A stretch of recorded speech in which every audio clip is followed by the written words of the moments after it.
వంకాయ ఇత్తనం పడినది కాంపౌండ్లో ఎట్లా కాసినాయో చూడి, ఎంత బాగున్నాయని మా వంకాయలు చూతురా. చూడండి,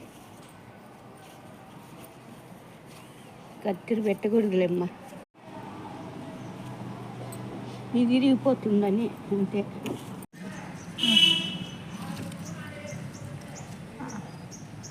అది ఉన్నీళ్ళు లేకుంటే కత్తిరితో కట్ చేయమా. వద్దు, కత్తిరితో కత్తిరిస్తే కొమ్ములు ఇరిగిపోతాయి. అది మధ్యలో అది ఇది అవుతుంది. ఏమి ఇది కాదు. ఇది తినానికి